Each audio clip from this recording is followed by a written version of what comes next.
বিদ্যুৎ ভান্তি ভূতোয়ম অগ্নি। স্বামীজি লিখলেন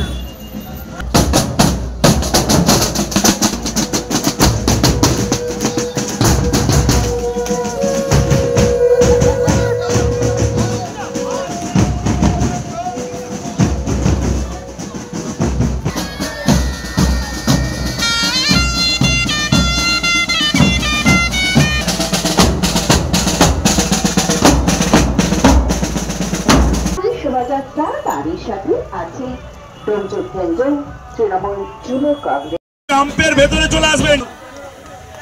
যুবর হাতে চলে যাচ্ছে আমাদের কেন্দ্রের সভাপতি মশাল তুলে দিলেন যুব সভাপতির হাতে।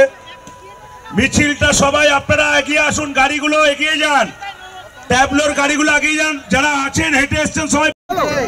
দাদা আজকে তো মহাসমাগম দেখলাম, কেন এত কর্মীরা এত উৎসাহিত কেন, কি বলবেন? আমাদের দলের নির্দেশ ছিল প্রত্যেক ব্লকে ব্লকে স্বামী বিবেকানন্দ জন্মদিন জাতীয় যুব দিবস পালন করা হচ্ছে। আমরা যাতে স্বামী বিবেকানন্দের যে ভাবধারা, যে চিন্তাধারা, সেইটাকে পৌঁছে দেওয়ার জন্য স্বামী বিবেকানন্দ এই জন্মদিনে আমরা এই ডোমজুর কেন্দ্র থেকে আমাদের এই শোভাযাত্রা শুরু হয়েছে। প্রচুর মানুষ এসছে, কি বার্তা দেবেন কর্মীদের?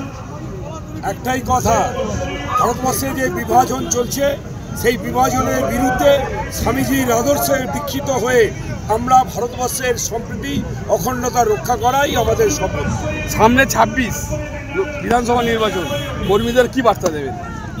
কর্মীরা সবাই জানে 26 আমরা সমস্ত রেকর্ড থেকে আমরা আবারও তৃণমূল কংগ্রেসকে চতুর্থবারের জন্য আমরা মুখ্যমন্ত্রীর আসনে বসাবো।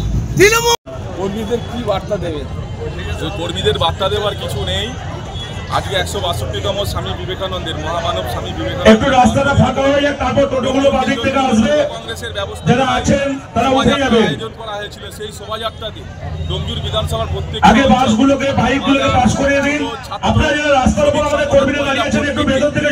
ট্যাবলো করে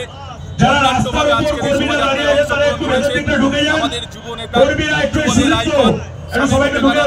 দিনকে পালন করে প্রায় 25,000 কর্মী আমাদের আজকে এই শোভাযাত্রায় অংশগ্রহণ করেছেন। আমাদের একটাই বার্তা, এই বাংলা হচ্ছে স্বামী বিবেকানন্দের বাংলা, এ বাংলা ঈশ্বরচন্দ্র বিদ্যাসাগরের বাংলা, এ বাংলা কাজী নজরুলের বাংলা, এ বাংলায় হিন্দু মুসলমান শিখ ইসাই আমরা একসঙ্গে বসবাস করি এবং একসঙ্গে থাকবো। স্বামী বিবেকানন্দের ভাবধারাকে সারা বাংলা তথা ভারতবর্ষে ছড়িয়ে দেওয়ার জন্য আজকের এই শোভাযাত্রা। আজকে বিধায়ক হাওড়া জেলা সদর তৃণমূল কংগ্রেসের সভাপতি মশাল আমাদের ডোমজুর কেন্দ্র যুব তৃণমূল কংগ্রেসের ব্যবস্থাপনায় হয়েছে। যেহেতু দায়িত্বে আছি তাই প্রোটোকল অনুযায়ী তিনি হাতে তুলে দিয়েছেন। ঠিক আছে।